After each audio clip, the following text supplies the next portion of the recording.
If that's keeping you up at night, credit cards, line of credits, car loan, this video will show you 10 proven ways to pay it off faster in Canada. I'll give you the exact order to try them with real numbers and traps to avoid so you don't hurt your credit. Let's get your breathing room starting today. I'm Atif, a Canadian mortgage broker. I see what actually works for clients every day. This isn't a theory, it's a step-by-step guide so you can copy, download my free guide in the description and follow along. Before tactics, you need to know your balances, interest rate, minimums, and due dates. Pull a free credit report from Equifax and TransUnion, list everything in one sheet and calculate your interest rate. If you can list your debt in 15 minutes, you don't own your number yet. Number one, hybrid method. Pay minimums at all. So you want to make sure you're making minimum payments on everything. It's a must. But you want to attack the highest debt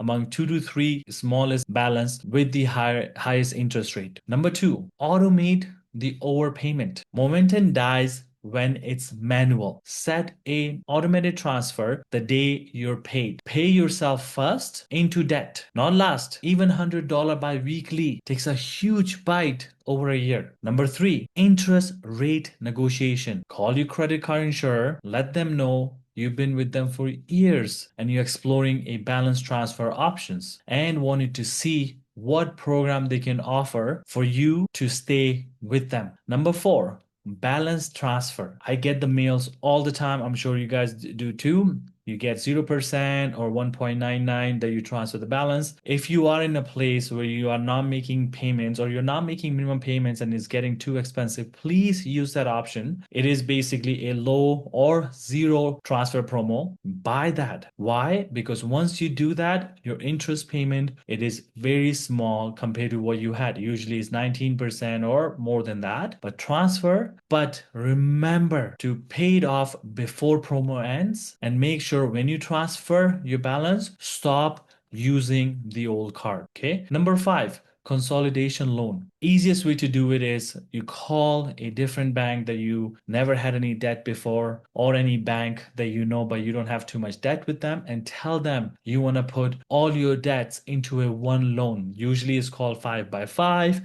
Other banks, I've seen banks calling them different name, but you're trying to put all the debts together and make sure you start making aggressive payments on that.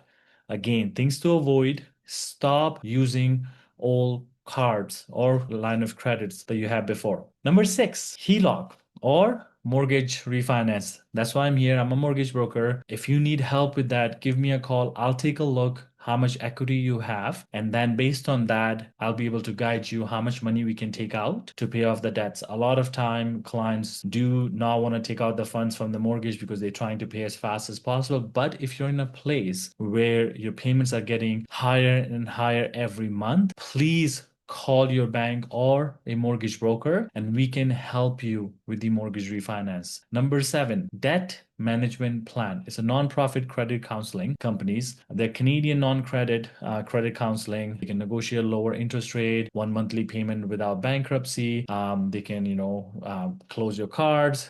Credit takes a temporary hit, but get a structure and you can get relief. You can call them. There's a lot of them in Canada. You can just Google the information and they can help you with that. Number eight, budgeting. That's one of my favorite. Is I call it 85-10-5 rules. Basically, simple way to do it is 85% your income goes towards your living, let's say bills, grocery, gas, all that. 10% goes to a debt sprint, like you're trying to pay your debt faster. And number 5% is to joy, shopping, eating out. My biggest advice is when you're getting paid, take out the 10% first to pay off debt as fast as possible. Then use 85% for bills and grocery and everything else. Then try to avoid using 5% as of right now and take out that 5% too to pay off your debt. By just doing that, having the 10% comes out first to make sure you're making as much payment as you can before you use the payroll to do other stuff. Most of the times I find clients don't have that 10%. Again, if you want to keep 5% and do this stuff, going out, eating, sure, no problem, but always take out the 10% first. Okay. Number nine,